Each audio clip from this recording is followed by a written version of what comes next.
जग जागने से रुत है सुहानी, या है मोहब्बत या है जवानी, दो लफ्जों की है दिल की कहानी, या है मोहब्बत या है जवानी।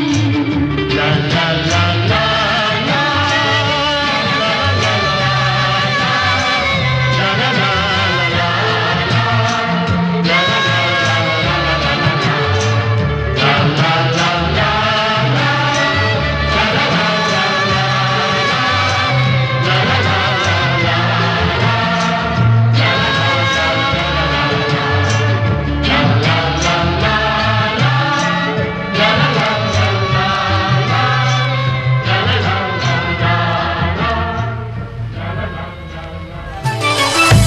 मन की बात है जन जन की, सभी की कुछ अपनी सी, संघर्षों के कुछ किस्से, कहानी कुछ सफलताओं की, अनकही विरासत की, उम्मीदें नए भारत की।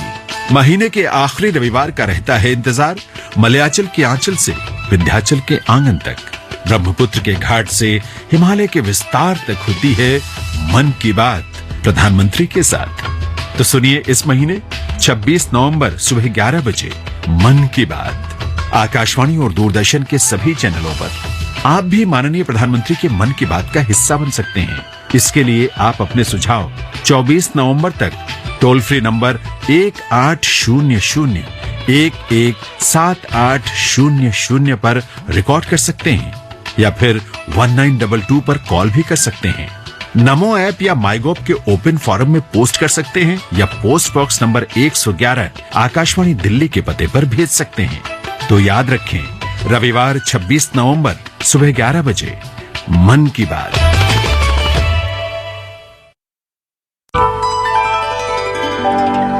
ये है आकाशवाणी और आप सुन रहे हैं गोल्ड 100.1 पर।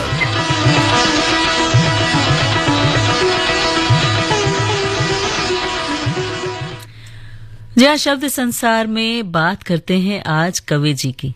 अरे ये क्या, नाम तो बताया ही नहीं। कवि जी, ये कवि जी ही नाम है जिनकी हम बात कर रहे हैं। उनका तो पूरा नाम था विवेकी राय। और अगर हम डॉक्टर विवेकी राय के बारे में शुरुआत करें तो ये जरूर कहेंगे कि वरिष्ठ साहित्यकार रहे हिंदी के। हिंदी और भोजपुरी दोनों भाषाओं में उन्होंने लिखा। ग्रामीण भारत के प्रतिनिधि रचनाकार रहे और 50 से अधिक पुस्तकों की रचना उन्होंने की। चाहे ललित निबंध की बात करें, कथा साहित्य की या कविता कर्म, सभी में अभ्यस्त, और इसीलिए उनका उपनाम पड़ा कवि जी। तो रहने वाले थे सोनवानी गांव के। उनका जन्म हुआ था उनके ननिहाल भरौली बलिया जिले में, जो उत्तर प्रदेश में स्थित है। और बचपन से ही उन्हें लिखने का बहुत शौक था, कड़ी मेहनत का बहुत शौक था। खेती बाड़ी भी देखते थे और साथ ही साथ अध्यापन और साहित्य सेवा में भी लीन रहते थे। बहुत लगन से उन्होंने बहुत से साहित्यिक रचनाओं को पढ़ा और ये जो रचनाएं थी ये उनके व्यक्तित्व में कहीं ना कहीं घुल मिल गईं। वैसे स्वभाव से बहुत गंभीर रहे, लेकिन खुशमिजाज रचनाकार थे। बहुमुखी प्रतिभा के धनी, सीधे सच्चे, उदार और कर्मठ व्यक्ति। हमेशा एक बहुत सादगी को अपनाए हुए, एक सौम्यता के साथ जीने वाले व्यक्ति। गंगा की तरह पवित्रता उनके अंदर बसी थी। ठहाका मारकर हंसना, निर्मल आचार विचार उनकी विशेषताएं, और हमेशा खादी के वस्त्रों में दिखाई देते थे। तो ऐसा सृजन जो एक सादगी से भरा हुआ था, गंभीरता के आभूषण से सराबोर था और दूसरों के लिए अपार स्नेह और सम्मान के भाव को हमेशा अपने अंदर रखता था। खुलकर गंभीर विषयों की चर्चा उनका स्वभाव रहा और इन्हीं गुणों के कारण वो बहुत पूज्य और आदरणीय बनते गए। अगर उपाधियों की बात करें, पुरस्कारों की बात करें, तो यश भारती पुरस्कार उन्होंने प्राप्त किया, प्रेमचंद पुरस्कार, आचार्य शिव पूजन सहाय पुरस्कार। और अगर मुख्य रचनाओं की बात करें तो श्वेत पत्र, सोनमाटी, किसानों का देश, बबूल, सर्कस, उठ जाग मुसाफिर, ये सब रहे। भोजपुरी रचनाओं में नाम आता है गंगा, यमुना, सरस्वती, जनता का पोखरा, ये सब। और यही लेखन कार्य उन्हें अलग अलग विधाओं से जोड़ता रहा। जानते हैं, सभी विधाओं को देखें तो लगभग 60 कृतियों में वो प्रकाशित हुई।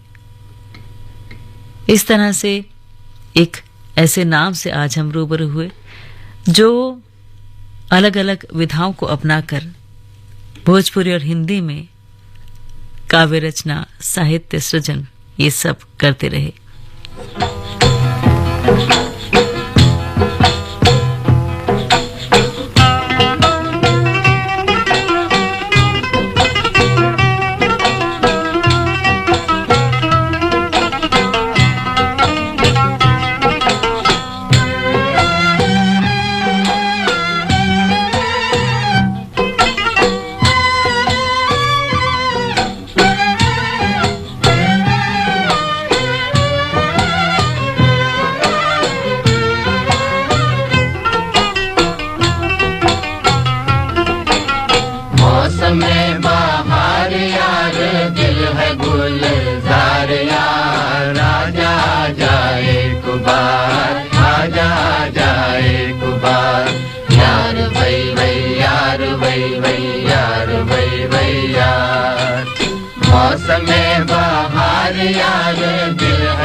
घर हो या ऑफिस, हर जगह रहती हो 2 कदम आगे। बात जब देश को आगे बढ़ाने की हो तो भी रहो हर दम आगे। मतदाता सूची में अपना नाम जुड़वाएं। चलो वोटिंग के लिए तैयार हो जाएं। दिल्ली के सभी मतदाता 27 अक्टूबर से 9 दिसंबर 2023 तक स्पेशल समरी रिवीजन के दौरान यह सुनिश्चित करें कि उनका नाम वोटर लिस्ट में है। नाम चेक करने के लिए वोटर हेल्पलाइन ऐप डाउनलोड करें या voters.eci.gov.in पर जाएं। और हाँ, आप अपने वोटर सेंटर या पोलिंग स्टेशन पर जाकर भी जानकारी प्राप्त कर सकते हैं। अधिक जानकारी के लिए 1950 पर कॉल करें या www.ceodelhi.gov.in पर जाएं। मुख्य निर्वाचन अधिकारी दिल्ली द्वारा जनहित में जारी। ये है आकाशवाणी और आप सुन रहे हैं गोल्ड 100.1 पर।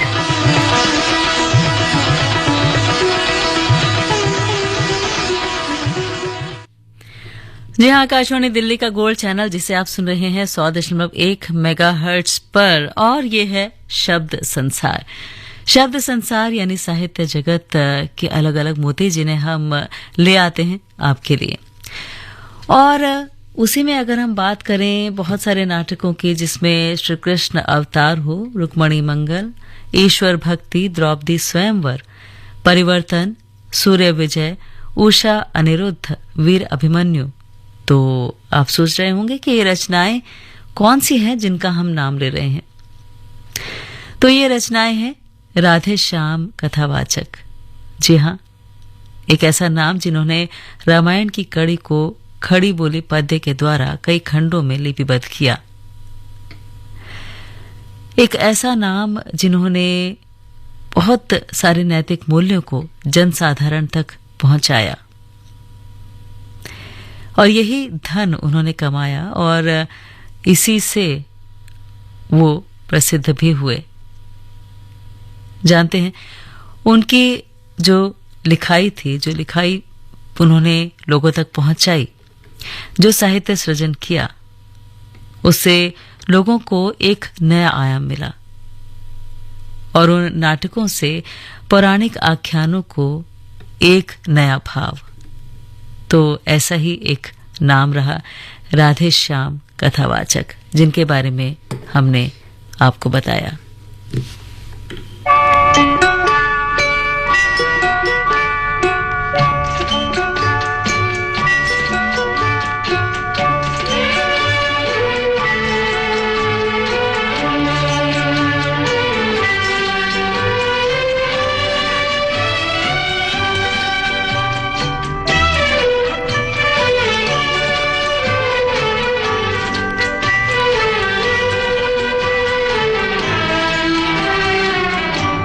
रहे न रहे हम महका करेंगे, बन के कली बन के सबा बागे वफा में, रहे न रहे हम।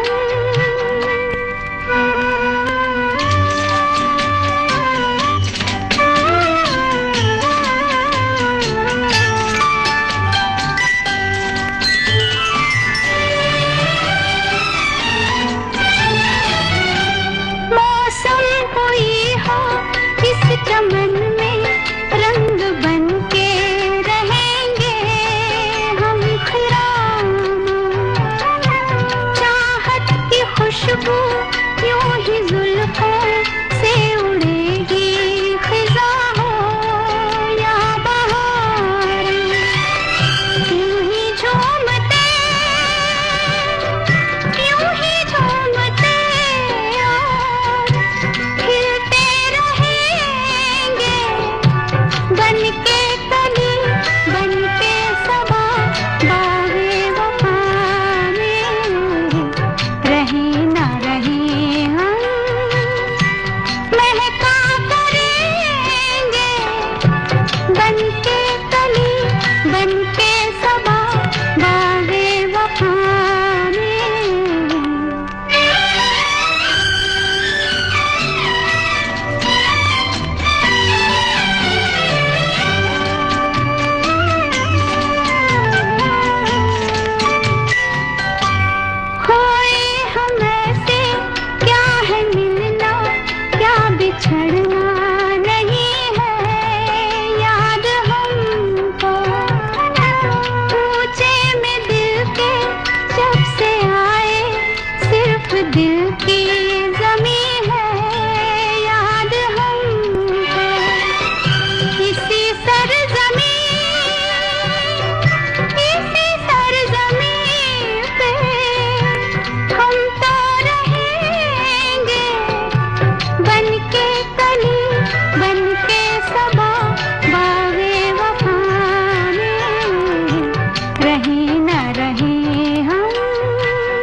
महेश भाई, आपने वोटिंग की तैयारी कर लिया ना? अरे कहाँ महेश, हम तो अभी दिल्ली आए हैं, हम कहाँ वोट दे सकते हैं? अरे आप बिल्कुल वोट दे सकते हैं। अगर आपके रहने की जगह बदल गई है या फिर आप दूसरे राज्य से दिल्ली में शिफ्ट हुए हैं तो वोटर हेल्पलाइन ऐप द्वारा या voters.eci.gov.in पर जाकर फॉर्म 8 द्वारा नए पते पर वोटर रजिस्ट्रेशन करवा सकते हैं और वोट भी दे सकते हैं। जी हाँ, अगर आप एक इलाके से दूसरे इलाके में निवास स्थान परिवर्तित करते हैं या दूसरे राज्य से दिल्ली में शिफ्ट हुए हैं तो अपने नए पते के लिए वोटर हेल्पलाइन ऐप द्वारा voters.eci.gov.in पर जाकर फॉर्म 8 द्वारा नए पते पर वोटर रजिस्ट्रेशन करवाएं। और याद रहे, पुराने पते से नाम कटवाना अनिवार्य है। आप अपने नजदीकी मतदाता केंद्र पर जाकर भी फॉर्म 8 भर सकते हैं। अधिक जानकारी के लिए 1950 पर कॉल करें या www.ceodelhi.gov.in पर जाएं। मुख्य निर्वाचन अधिकारी दिल्ली द्वारा जनहित में जारी। ये है आकाशवाणी और आप सुन रहे हैं गोल्ड 100.1 पर।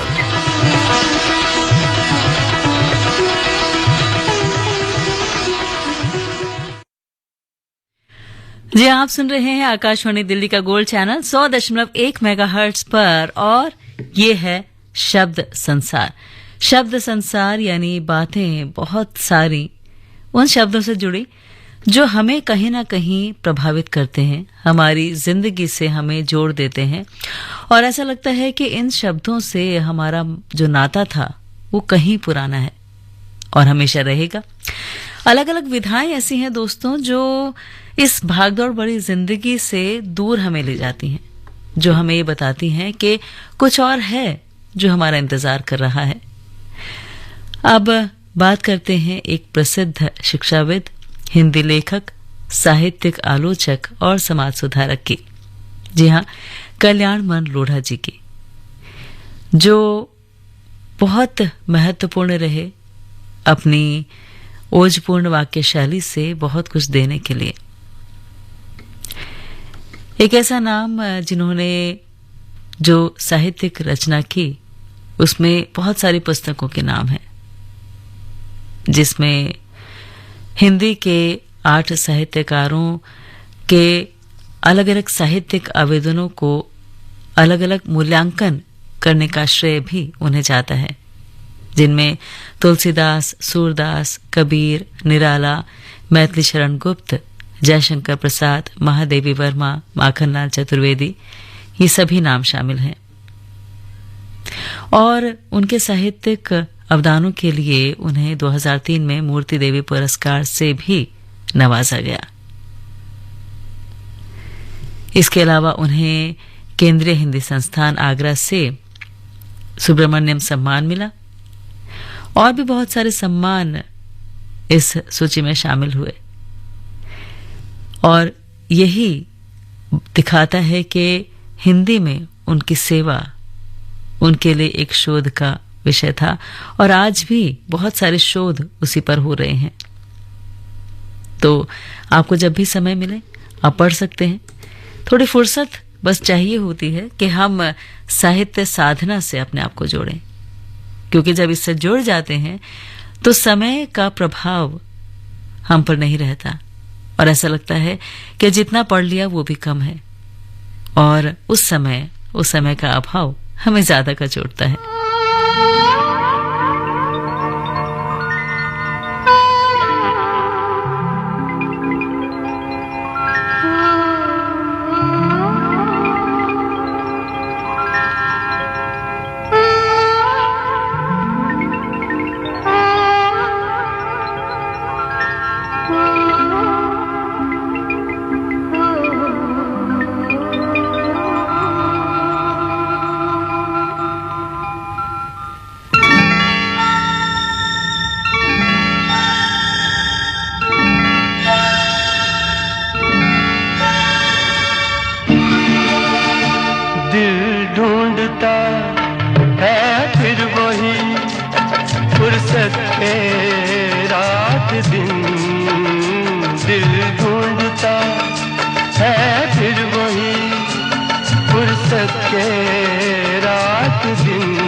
दिल ढूंढता है फिर वही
फुर्सत के रात दिन दिल ढूंढता है फिर वही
फुर्सत के रात दिन दिल ढूंढता है फिर वही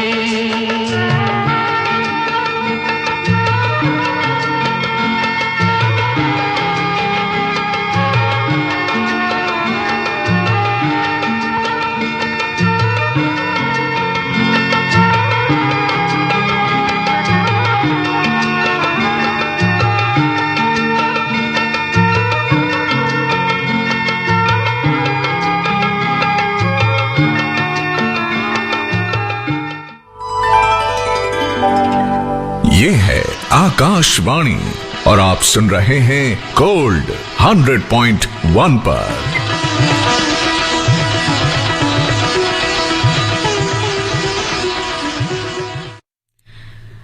10:43 और ठीक 54 सेकेंड आकाशवाणी दिल्ली का गोल्ड चैनल जिसे आप सुन रहे हैं 100.1 मेगाहर्ट्ज पर और यहाँ पर है ये महफिल शब्द संसार की।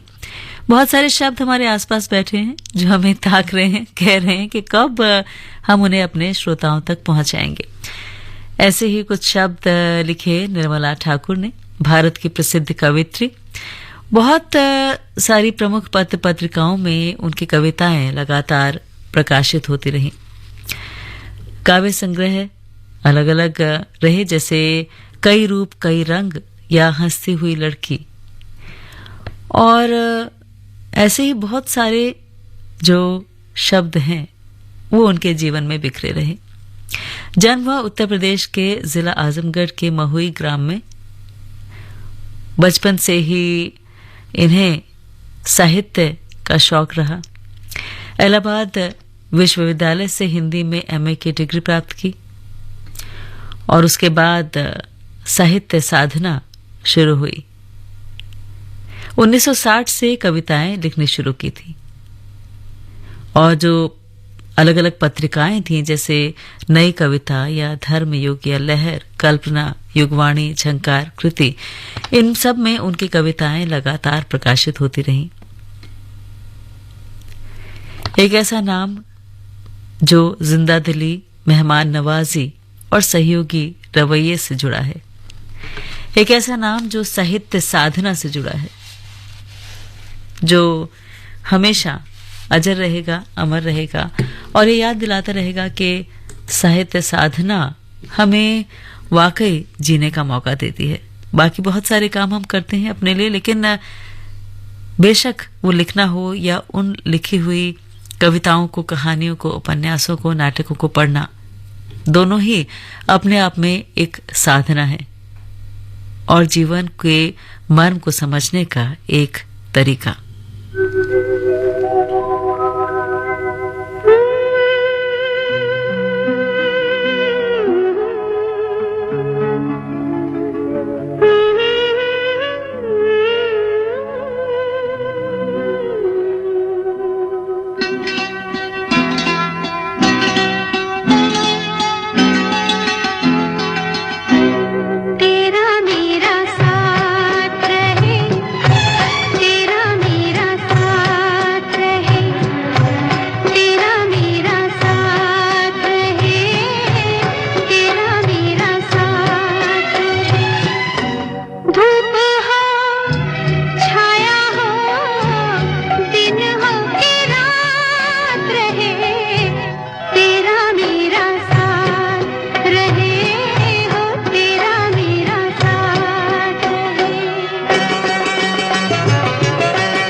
अपने श्रोताओं के लिए आकाशवाणी लाया है आकाशवाणी संवाद, जिसके माध्यम से आप अपनी प्रतिक्रिया देने के लिए हमें 8700014411 पर व्हाट्सएप कर सकते हैं। इसके जरिए आप श्री रामचरितमानस गान, तस्वीर, किसान की बात, सुर्खियों में, स्पॉटलाइट, पब्लिक स्पीक लाइव जैसे महत्वपूर्ण कार्यक्रमों पर अपने सुझाव और प्रतिक्रियाएं हमें हिंदी और अंग्रेजी किसी भी भाषा में हमारे व्हाट्सएप नंबर 8700014411 पर दे सकते हैं। तो अपनी राय साझा करने के लिए आज ही दिए गए नंबर पर मैसेज करें।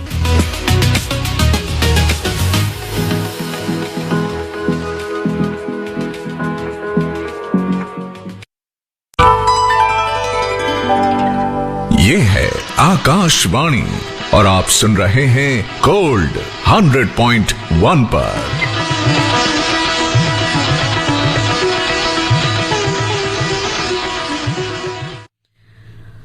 10:52 और ठीक 54 आकाशवाणी दिल्ली का गोल्ड चैनल यानी 100.1 मेगाहर्ट्ज और आप सुन रहे हैं शब्द संसार। शब्द संसार में अब बात भारत के प्रसिद्ध भाषाविद, साहित्यकार और विद्या शास्त्री की। जी हाँ, सुनीति कुमार चटर्जी एक लोकप्रिय कला प्रेमी। जानते हैं, संस्कृत में उनकी योग्यता को देखते हुए उन्हें जुबली शोध पुरस्कार से भी सम्मानित किया गया। उन्होंने विदेशों में भी भारतीय कला और संस्कृति पर बहुत से व्याख्यान दिए। उन्होंने ग्रीक, इतालवी, लैटिन, फ्रेंच, अंग्रेजी, जर्मन, फारसी, संस्कृत और बहुत सी अलग अलग आधुनिक भारतीय भाषाओं में लिखा। उसे वो बखूबी जानते थे, पढ़ते थे, समझते थे। सोचिए, इतनी सारी भाषाएं, चाहे वो भारतीय भाषाएं हों, आधुनिक भारतीय भाषाएं या फिर विदेशी भाषाएं जैसे ग्रीक हुई, इतालवी हुई, लैटिन, फ्रेंच या अंग्रेजी, जर्मन, फारसी, सभी में उन्होंने कितना कुछ लिखा, तो कितना ज्ञान उन्हें रहा होगा। अलग अलग ग्रंथों की रचना भी की और सभी भाषाओं से, क्योंकि वो इतने परिचित थे, फिर भी हिंदी को राष्ट्रभाषा मानने वाले सबसे प्रमुख व्यक्तियों में से उनका नाम आता है। बहुत से उच्च स्तरीय ग्रंथों की रचना भी की। उनके ग्रंथों की संख्या की बात करें तो अंग्रेजी में 30, बंगला में 22 और हिंदी में 7 उन्होंने रचनाएं की। उनके सैकड़ों निबंध प्रकाशित भी हुए। पद्म भूषण से सम्मानित भी किया गया और पद्म विभूषण से भी अलंकृत किया गया। तो एक ऐसा नाम यानी सुनीति कुमार चटर्जी। ये साहित्य साधना ऐसी है जो हमें प्रेरित करती है ज्यादा पढ़ने के लिए, ज्यादा लिखने के लिए। सच कहें तो लिखना अपने आप में बहुत सुकून भी देता है। अगर आप बहुत परेशान हैं, किसी बात का समाधान नहीं खोज पा रहे हैं, तो लिखने की कोई भी विधा अपना के देखिए, चाहे वो साहित्य से जुड़ा कोई भी क्षेत्र हो, बेशक कहानी हो, कथा हो या नाटक हो या फिर कोई कविता। आप किसी भी विधा में लिखेंगे, आपको ऐसा लगेगा कि शायद वो समाधान जो आपके अंदर कहीं छुपा हुआ था वो बाहर आ गया। इसीलिए लिखना भी महत्वपूर्ण है, उतना ही महत्वपूर्ण जितना कि अलग अलग साहित्यकारों को पढ़ना। और हमारी अपनी अभिव्यक्ति हमें एक बेहतर जिंदगी जीने की प्रेरणा हमेशा देती है। यकीन ना हो तो एक कागज और कलम उठाइए और कुछ भी लिखना शुरू कीजिए। बेशक आजकल लिखने की जो विधा है वो थोड़ी सी कम हो गई है। हम यूं ही कुछ भी लिखते हैं अपने फोन पर, अपने मोबाइल्स पर या अपने लैपटॉप पर, लेकिन एक कागज और कलम को लेकर लिखना आज भी उतना ही सुकून देता है, वैसी ही मुस्कुराहट लाता है, वैसी ही ताजगी देता है और वैसी ही चेहरे की चिंताओं की लकीरों को मिटा सकता है।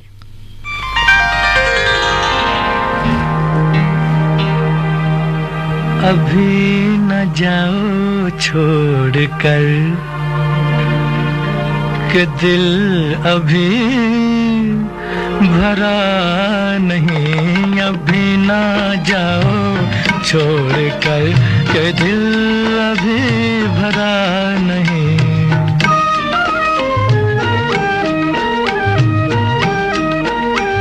अभी अभी तो आई हो, अभी अभी तो, अभी अभी तो आई हो, बहार बन के छाई हो। हवा जरा महक तो ले, नजर जरा बहक तो ले, ये शाम ढल तो ले जरा, ये शाम ढल तो ले जरा, ये दिल संभल तो ले जरा। मैं थोड़ी देर जी तो लूं, नशे के घूंट भी तो लूं, नशे के घूंट पी तो लूं। अभी तो कुछ कहा नहीं, अभी तो कुछ सुना नहीं, अभी ना जाओ छोड़ कर के दिल अभी भरा नहीं।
के दिल अभी भरा नहीं।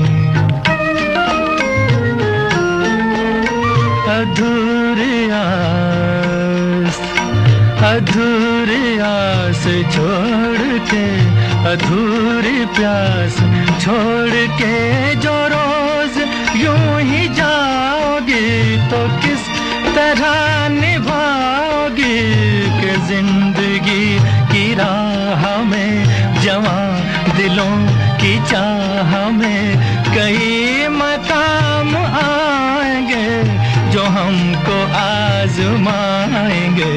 बुरा ना मानो बात का, ये प्यार है गिला नहीं।